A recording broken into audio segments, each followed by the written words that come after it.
Malam, puji Tuhan, Tuhan Yesus memberkati kita semua pada malam hari ini. Kembali lagi kita ada di tempat ini untuk kesekian kalinya. Kita terus datang merendahkan diri kepada Tuhan. Seperti saya katakan di dalam doa tadi, bahwa kita datang di tempat ini bukan karena kita punya persoalan, bukan karena ada yang kita ingin terjadi dalam kehidupan kita. Urusan masalah itu, saudara, itu urusannya Tuhan. Yang paling utama kita datang di tempat ini yaitu kita datang memberikan haknya Tuhan. Kita datang memberikan yang terbaik untuk Tuhan. Persembahkan, tadi malam kita dengarkan, saudara, persembahkan tubuhmu sebagai persembahan yang hidup, yang kudus dan berkenan kepada Allah. Itu yang paling utama. Sehingga kita datang di tempat ini, kita ada di tempat ini, kita bersekutu di tempat ini, kita berhimpun hanya dua, yaitu makan roti dan berdoa. Ya, jadi makan roti itu bisa perjamuan makan firman Allah, bisa perjamuan makan tubuh dan darah Tuhan sebagai simbolis yang kita lakukan pada hari kemarin, ya, hari Minggu.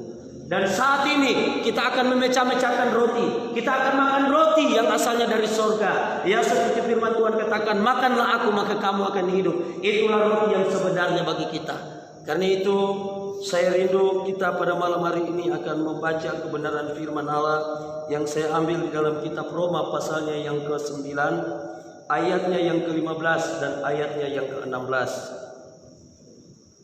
Roma pasal 9 ayatnya yang ke-15 dan ayatnya yang ke-16.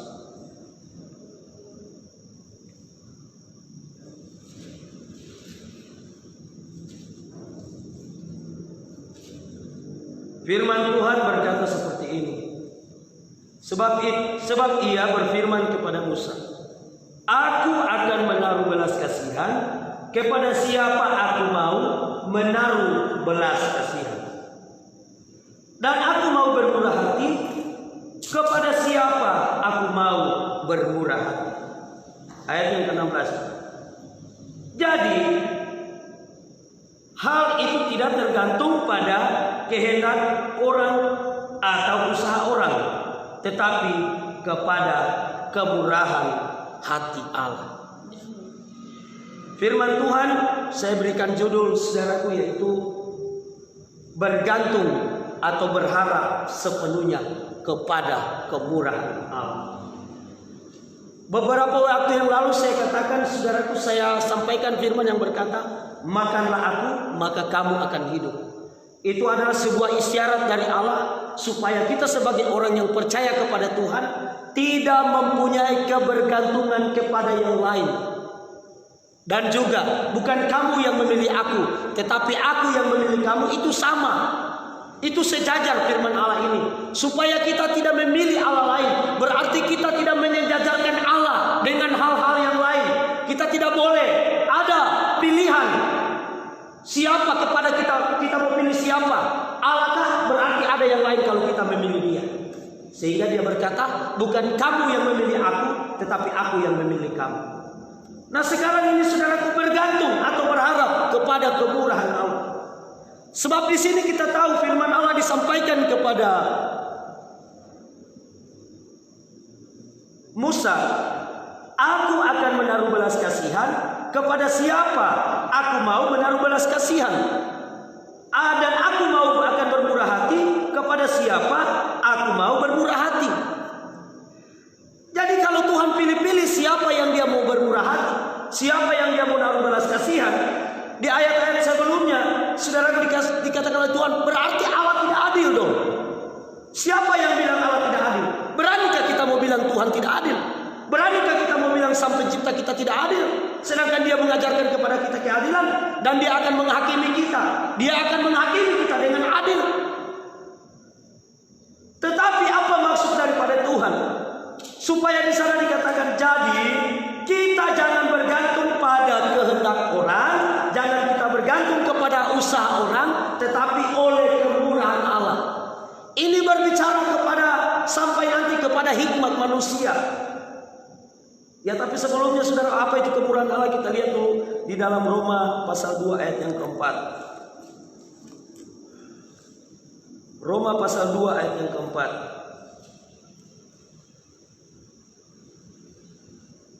Maukah engkau menganggap sepi kekayaan kemurahannya, kesabarannya, dan kelapangan hatinya? Tidakkah engkau tahu bahwa maksud kemurahan Allah ialah menuntun engkau kepada pertobatan? Nah, dengan dasar firman Allah, ini yang menjadikan alasan bahwa Allah yang menentukan kepada siapa dia mau berbuat baik. Allah yang menentukan kepada siapa dia mau bermurah hati. Kenapa? Kalau ada kata pertobatan, tentu ada yang berbuat salah. Amin, saudara. Kalau ada kata pertobatan oleh kemurahan Allah untuk memimpin kita kepada pertobatan, itu berarti kalau ada kata bertobat, ada yang berbuat salah. Tentu ada orang yang harus minta ampun, sehingga harus bertobat kepada Tuhan. Sehingga oleh karena semua orang telah berdosa, di dalam Roma pasal 3 berkata, semua orang telah berdosa, tetapi oleh karena kemurahan Allah, di dalam Efesus 2 ayat yang ke-8, bukan karena perbuatan baikmu, tetapi oleh kemurahan Allah, oleh imanmu, engkau diselamatkan hanya oleh karena pemberian Allah dengan cuma-cuma. Itulah yang membuat sampai tidak bisa kita mengatakan Allah itu tidak adil. Kenapa? Karena pada mulanya dia telah menciptakan kita itu baik adanya. Dia memberkati kita, tetapi kita manusialah yang membuat apa yang dibuat oleh Tuhan itu menjadi rusak, menjadi tidak baik, menjadi tidak benar. Kenapa? Karena ketidaktaatan kita manusia. Nah, saudara, kasih Tuhan, kenapa manusia sampai tidak bisa taat? Kenapa sampai manusia tidak bisa taat kepada Tuhan? Karena manusia tidak pernah puas dengan apa yang diberikan oleh Tuhan kepada dia. Manusia tidak pernah merasa puas dengan kehidupan yang saat ini yang dia miliki. Manusia tidak pernah puas dengan, ya contohnya saja saudaraku, seperti di dalam usaha. Manusia itu sifatnya tidak pernah menjadi puas. Semakin dia bertambah-tambah di dalam kekayaannya, semakin dia bertambah-tambah di dalam kepandaiannya, semakin dia bertambah-tambah di dalam segala hal, semakin lagi dia akan tambah-tambahkan itu. Dia berusaha untuk mencari, sehingga saudara kekuasaan kegelapan masuk di dalamnya untuk membuat kita semakin tersesat, semakin jauh dari apa yang menjadi kehendak Tuhan. Sehingga timbul firman yang berkata, umat binasa karena tidak mengenal Allah. Bangsa ini memuliakan aku dengan bibirnya, hati mereka jauh daripadaku. Kenapa saudaraku? Mereka melihat tapi tidak mengerti.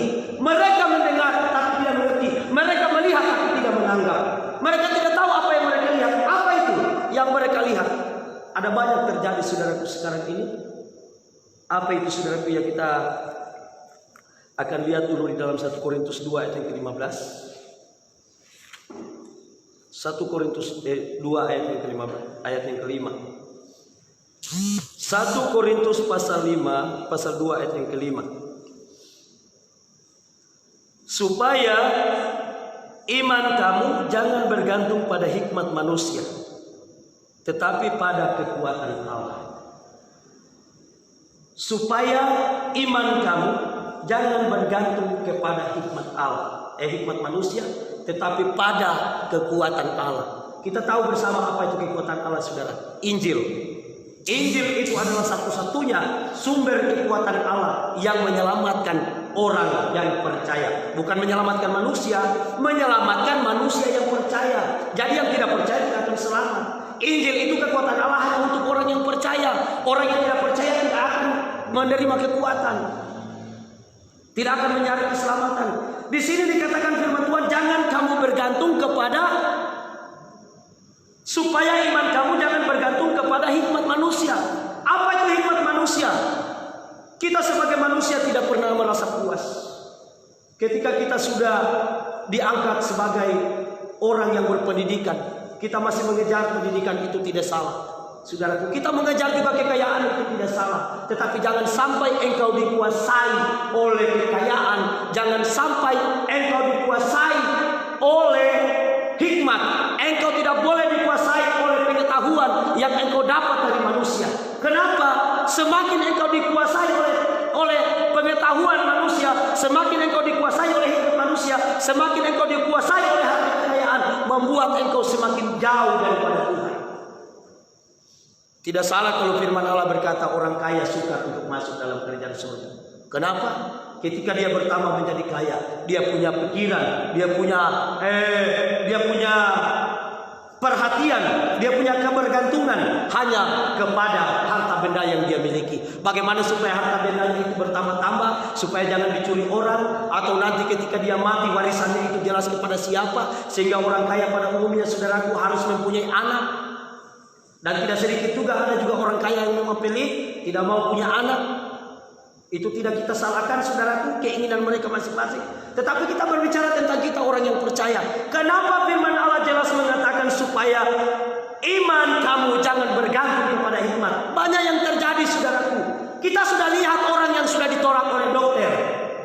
Kita sudah lihat manusia, hamba-hamba Tuhan, umat-umat Tuhan. Kita sudah lihat orang yang sudah divonis dokter. Tidak ada harapan lagi untuk sembuh. Sudah dipulangkan. Tetapi oleh imannya, ketika ada hamba Tuhan datang mendoakan dia, didoakan, kok orang itu sembuh. Bersaksi, saya adalah satu-satunya orang yang benar-benar sudah divonis oleh dokter. Sehingga saya bersaksi pada saat ini hanya karena kasih Tuhan. Saya didoakan, saya sungguh-sungguh percaya kepada Yesus ketika pengharapan itu hilang. Orang yang sudah ditolak oleh dokter, orang yang sakit jantung, orang yang gula darah, orang yang sudah pincang mah, orang yang sama sekali tidak ada harapan lagi secara manusia untuk sembuh, sehingga dokter sudah menolaknya, bisa disembuhkan hanya dengan doa kepada Tuhan. Tetapi kita melihat, tapi kita tidak menanggap. Kita dengarkan kesaksian, tapi kita tidak mengerti. Sehingga saudara kasih Tuhan, kita lebih bergantung kepada fasilitas-fasilitas yang dibuat oleh manusia. Ketika kita sakit, kita tidak berseru kepada nama Tuhan. Kita menjadi bodoh. Tetapi kita berseru kepada Papa, Mama, Aina, tolong dulu Papa nak, antar Papa ke rumah sakit. Aduh. Ini kebergantungan kita yang membuat kita semakin tersesat. Sehingga sukar sekali kita mau melihat mujizat. Sehingga sukar, kenapa? Karena dikatakan pakai hikmat. Iman pakai hikmat. Pakai hikmat. Pakai hikmat, bro. Kalau sakit jangan cuma doa. Iman tanpa perbuatan pada hakikatnya mati. Pakai firman lagi. Tidak sanggupkah Yesus untuk menyembuhkan engkau ketika engkau sakit? Tidak sanggupkah Yesus akan memberi makan ketika engkau lapar? Apa guna engkau khotbah? Elia berada di tepi sungai Kerit selama 3 tahun dia ada di situ. Dia tidak pernah mati. Karena apa? Tuhan menjaga melindungi dia. Untuk apa engkau khotbah? Engkau dengarkan firman Tuhan. Engkau saksikan kepada orang lain. Janda di Sarfat tidak pernah berkesudahan, tidak pernah habis-habis. Coba kita pikirkan secara manusia, saudara. Sekarang dengan adanya corona, dikatakan pakai hikmat, kita harus bersembunyi. Tidak sanggupkah Allah untuk melindungi dan menjaga kehidupan kita? Karena kita sudah dibodohkan oleh hikmat. Apa perkataan Tuhan tentang hikmat? Jangankan Salomo, di dalam kitab Amsal, saudaraku, itu Salomo mengagung-agungkan hikmat. Tetapi di dalam kitab Pengkhotbah pasal 2, dia katakan hikmat, orang berhikmat dengan orang bodoh semua punya nasib sama-sama. Kedua-duanya juga pasti akan mati. Jadi tidak ada untungnya orang punya hikmat. Ini Salomo yang mengatakan. Ternyata setelah aku lihat, orang yang punya hikmat sama sekali tidak ada gunanya. Karena sama juga dengan orang bodoh. Kedua-duanya mati. Dan kedua-duanya sama seperti menjaring matahari. Tetapi apa yang dikatakan firman Allah? Kita mundur sedikit dari pembacaan kita. 1 Korintus pasal 1 ayat yang ke-20 dan 21. Di manakah orang berhikmat? Di manakah ahli Taurat? Di manakah pembantah dari dunia ini? Pembantah itu orang yang pintar, ya, orang yang banyak hikmat, banyak pengetahuan. Bukankah Allah telah membuang hikmat dunia ini menjadi kebodohan? Bukankah Allah telah membuat hikmat dunia ini menjadi kebodohan? Oleh sebab itu, ini ayatnya yang ke-20. Ayat yang ke-20 ini ada tertulis juga di dalam Ayub pasal 12 ayat dan Yesaya pasal 19 ayat 12. Kita lihat referensinya di situ ketika Allah mengambil hikmat. Ayat yang ke-21, oleh karena dunia dalam hikmat Allah tidak mengenal Allah, oleh karena dunia dalam hikmatnya Allah tidak mengenal Allah oleh hikmatnya, maka Allah berkenan menyelamatkan mereka yang percaya oleh kebodohan pemberita Injil. Nah, di sini saudara kasih Tuhan, orang tidak mengenal Allah karena hikmatnya. Kenapa? Seperti yang saya berikan contoh tadi. Orang sudah lihat-lihat, sudah tahu-tahu, bahkan kita sebagai hamba Tuhan, jemaat Tuhan, kita selalu bersaksi kepada orang, tidak ada yang mustahil bagi Tuhan. Tidak ada yang mustahil bagi orang percaya. Coba lihat Bapak di sana, kesaksiannya diputar di televisi, diputar di HP, lihat ini kesaksiannya. Saya oleh karena kemurahan Tuhan sudah ditolak oleh dokter. Saya punya penyakit tidak bisa lagi disembuhkan. Saya sama sekali tidak ada lagi harapan. Tetapi ketika di saat harapanku mulai putus, aku memandang kepada Yesus. Saat itu bangkit saya punya pengharapan, sehingga saya berseru kepada Dia, dan Dia mengutus hambanya untuk datang mendoakan saya, dan didoakan saya sembuh sampai pada saat ini, sehingga saya bisa memuliakan Allah. Orang lagi saudara, sekalipun mereka lihat di depan mata mereka Tuhan lakukan mujizat, tetap tidak akan melihat yang sungguh-sungguh. Umatku melihat tapi tidak menanggap, umatku mendengar tapi tidak mengerti. Ini yang terjadi sekarang ini saudaraku. Loh, kok bisa saudaraku yang dikasihi Tuhan? Pada umumnya, apalagi kalau kita punya orang tua yang sudah lanjut usia, kasihan sakit, kita tidak lagi cari berseru kepada nama Tuhan. Kita langsung cari, oh di rumah sakit mana kita mau bawa ya? Di rumah sakit mana kita punya orang-orang tua dulu punya iman. Mereka ada yang punya komitmen, tidak akan makan obat karena mereka percaya sungguh kepada Yesus. Kita tidak boleh bergantung kepada hikmat manusia. Hikmat manusia lah yang seperti itu. Di dalam kita menyelesaikan masalah, di dalam kita menyelesaikan persoalan yang terjadi dalam keluarga kita, dalam rumah tangga kita, dalam pelayanan kita, dalam usaha kita, dalam hal-hal apapun, kita menggunakan kekuatan yang kita miliki, yaitu harta benda kita, kepandaian kita, hikmat kita. Tidak kita gunakan untuk kekuatan Allah, yaitu datang merendahkan diri. Apa hebatnya kamu daripada Manasye? Apa hebatnya kita daripada Yosafat? Apa hebatnya kita daripada Musa? Apa hebatnya kita dari Yesus? Yesus datang merendahkan diri untuk memohon supaya jalan yang harus dia alami itu lalu daripadanya. Apa kita lebih hebat daripada Yesus? Apa kita lebih hebat dari raja-raja yang saya sebutkan tadi? Mereka tidak mencari pertolongan ke tempat lain. Apa yang mereka lakukan ketika Manasye melihat saudaraku malapetaka yang luar biasa di depannya. Ketika Yosafat melihat musuh yang begitu besar di depannya, dia menjadi takut. Lalu dia mengambil keputusan untuk merendahkan diri kepada Tuhan.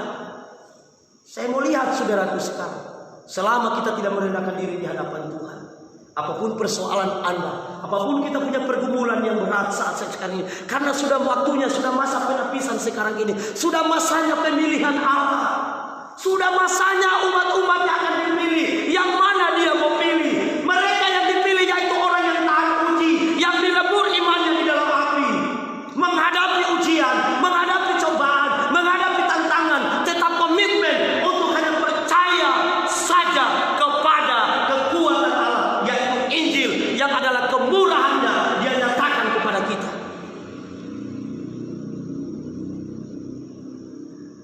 Haleluya.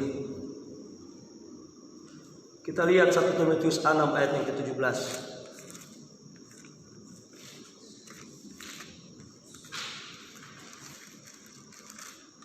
Hikmat itu sudah menjadi bodoh.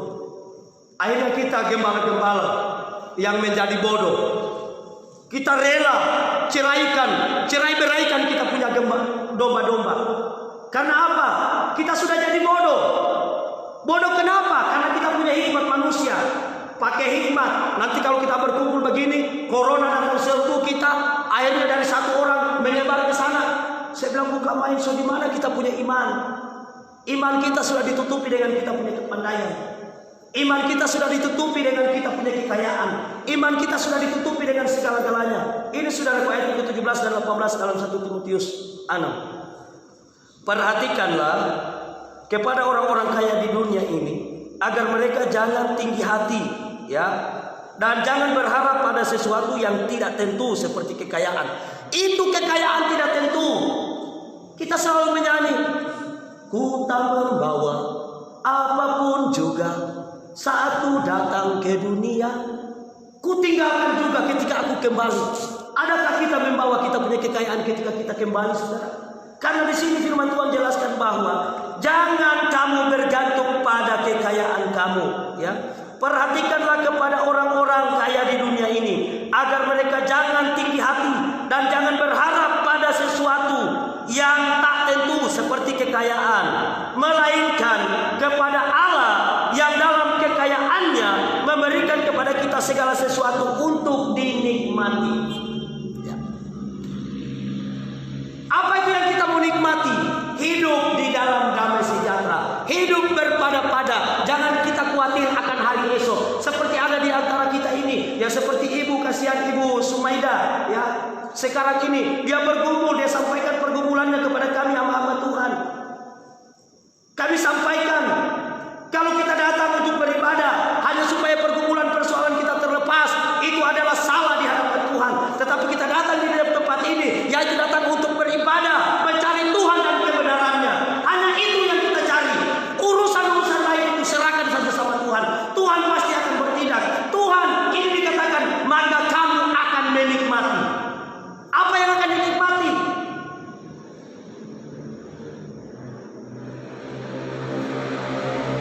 Ayatnya yang ke, peringatkanlah agar mereka itu berbuat baik, menjadi kaya dalam kebajikan, suka memberi dan suka membagi.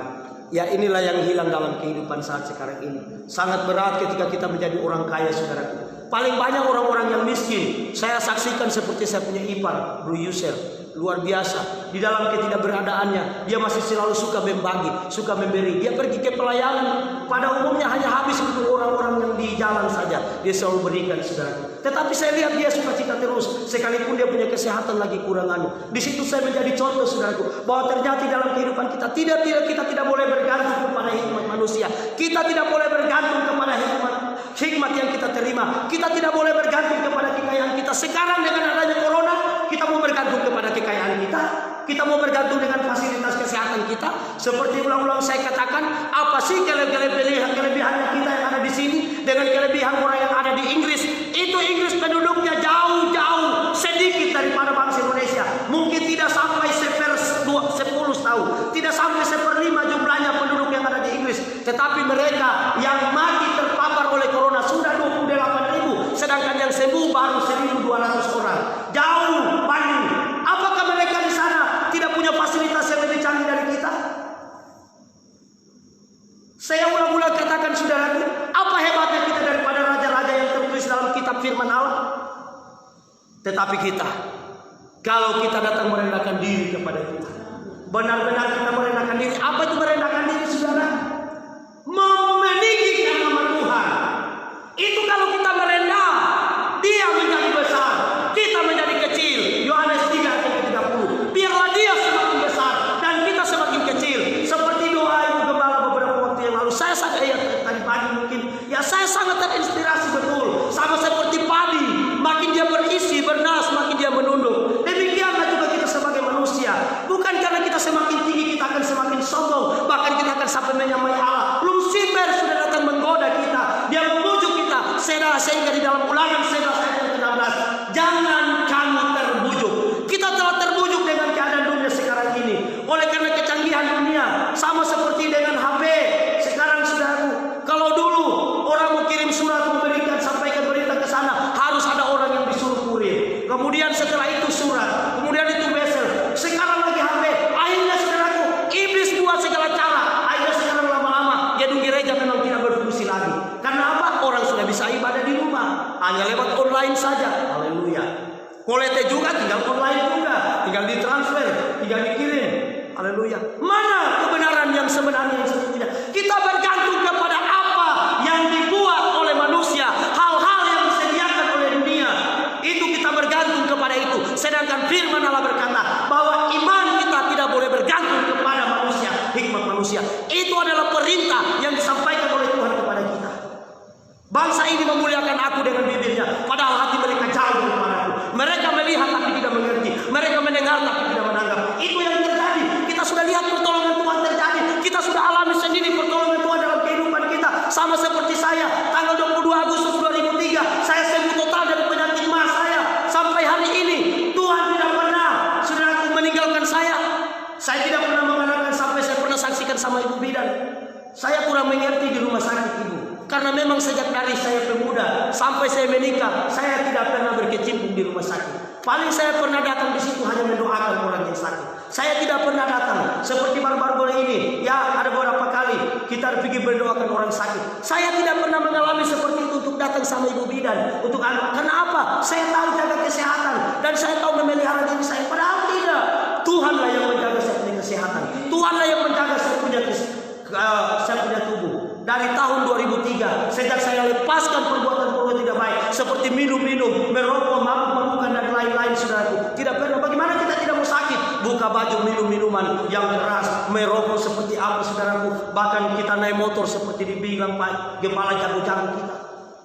Itu ditinggalkan semua. Akhirnya sampai pada hari ini, sampai detik ini, saudaraku, oleh kemurahan Tuhan. Ini yang dikatakan oleh kemurahan Tuhan. Saya tidak pernah bersentuhan dengan rumah sakit. Saya tidak pernah berhubungan dengan petugas kesehatan. Kenapa? Andalkan Tuhan. Terkutuklah orang yang mengandalkan manusia dan kepandaiannya dan hikmatnya dan pengetahuannya. Tetapi diberkatilah orang yang mengandalkan Tuhan. Apa guna Tuhan sampaikan firman itu? Terkutuklah bagi mereka yang mengandalkan kekuatan manusia. Diberkatilah mereka yang mengandalkan Tuhan dan yang menaruh harapannya hanya kepada Tuhan. Mari kita bergantung. Mari kita berharap kepada kemurahan Allah. Kemurahan Allah masih terbuka bagi kita. Haleluya. Sampai pada kedatangannya pada kali yang kedua, Dia tetap berkemurahan kepada kita. Tetapi ketika pintu kemurahan itu sudah ditutup bagi kita, Dia sudah memilih umat-umatnya siapa yang dipilih. Karena banyak yang dipanggil, sedikit yang dipilih. Mudah-mudahan dan semoga kita berusaha semua supaya kita tergolong orang-orang yang dipilih oleh Allah. Bukan kamu yang memilih aku, tetapi aku yang memilih kamu. Supaya kamu pergi untuk menjadi buah. Dan buahmu itu tetap untuk hormatan. Sehingga apa yang kamu minta kepadaku, aku akan memberikannya kepadamu. Itu adalah janji Tuhan, saudara. Haleluya. Mari kita berharap dan bergantung kepada Tuhan. Serahkanlah kekhawatiranmu, serahkanlah kepergumulanmu, serahkanlah semua apa yang ada di dalam hatimu saat ini kepada Tuhan. Maka Dia akan memelihara hidupmu dari sekarang ini sampai selamanya. Tuhan Yesus memberkati kita semua. Haleluya. Segala puji dan syukur kami sembahkan kepada Dia Tuhan. Buat kami untuk berjaga-jaga, tidak bermotivasi salah datang di tempat ini. Kami benar-benar datang di tempat ini Tuhan hanya untuk memuliakan nama Tuhan. Memang benar Tuhan, dalam doa kami bermohon kepadamu kemurahan-Mu. Tetapi jangan kami selalu melupakan Tuhan untuk selalu mengatakan, demi kemurahan Allah kami memohon pemulihan bagi bangsa kami. Demi kemurahan Allah maka kami datang berserahkan diri di hadapan Tuhan untuk meminta supaya Tuhan mendengarkan doa kami. Yaitulah Tuhan, kiranya selalu terjadi dalam kehidupan kami, bahwa kami datang di tempat ini benar-benar hanya untuk membuat Engkau semakin menjadi besar dan kami semakin menjadi kecil. Engkau semakin tinggi dan kami semakin rendah, yaitu kami sebagai hamba-hambamu, sebagai umat-umatmu yang akan Engkau datang jemput nanti pada saat waktu yang Engkau tentukan, ketika kami tetap setia dan tunduk dan taat kepada hikmat yang Engkau berikan kepada kami, yaitu Kristus adalah hikmat dari segala-galanya yang ada diam di dalam kami. Terima kasih Bapa, ini doa syukur kami. Dalam nama Tuhan Yesus kami berdoa. Haleluya. Amin.